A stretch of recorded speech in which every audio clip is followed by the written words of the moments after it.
जय श्री कृष्ण। नमस्कार दोस्तों, स्वागत है आप सभी का हमारे YouTube चैनल पर। दोस्तों, आज मैं आपको कार्तिक मास महात्म के 19वें अध्याय की कथा सुना रहा हूँ। राजा पृथु बोले, हे ब्राह्मण, आपने तुलसी का महात्म और व्रत का वर्णन किया, सो मैंने सुना। ये कार्तिक का व्रत पहले किसने, कब और कैसे किया, सो वर्णन करो। नारद जी बोले, सहयाचत पर करवीरपुर में धर्मदत्त नाम का विद्वान ब्राह्मण रहता था। वह सदा विष्णु व्रत, पूजन, द्वादशाक्षर मंत्र का जप करना और अतिथि सत्कार में लगा रहता था। एक समय कार्तिक मास में एक पहर रात्रि रहने पर भगवान के मंदिर में गया। भगवान के लिए पूजन सामग्री सहित उस ब्राह्मण ने एक भयंकर लाल नेत्रों वाली राक्षसी देखी, जिसकी डाढ़ टेढ़ी है, जीभ चल रही है, लंबे लंबे दांत हैं, लंबे होठ हैं, नंगी है, वह मांस सूखा हुआ है और घर घर शब्द करती है। उसे देख वह ब्राह्मण भयभीत होकर कांपने लगा और उसने पूजा का थाल व सामग्री तथा जल उस राक्षसी को मारा।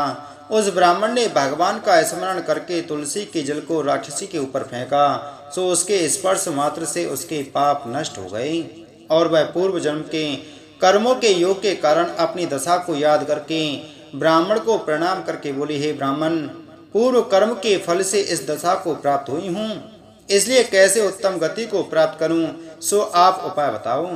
नारद बोले, कलहा नामक राक्षसी अपने कर्म को कहती गई।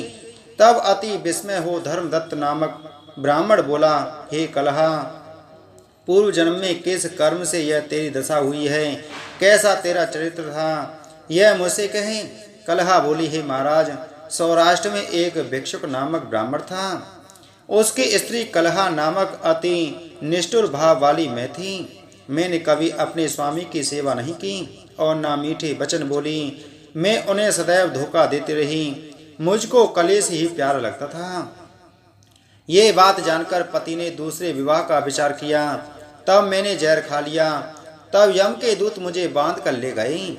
यमराज ने मुझे देखकर चित्रगुप्त से पूछा, इसने क्या कर्म किया है, देखो, इसने जो बुरा कर्म किया हो उसका फल भोगे। कलहा बोली, चित्रगुप्त डराकर मुझसे बोला, इसने कोई शुभ कर्म नहीं किया, स्वयं मिष्टान खाती थी, पति को नहीं देती थी।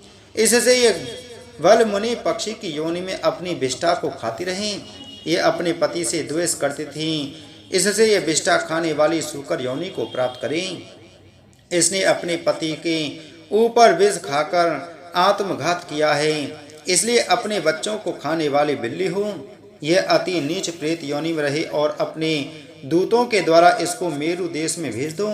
वहाँ ये बहुत काल तक तीनों प्रेत योनि को भोगे। कलहा बोली, तब से मैं 5 वर्षों तक प्रेत योनि में अपने कर्मों से दुखी, नित्य भूख प्यास से दुखी रहती रही। भूख प्यास से पीड़ित हो वैश्य के देह में प्रविष्ट होकर मैंने दक्षिण देश में कृष्ण और वेणी नदियों के संगम पर आई।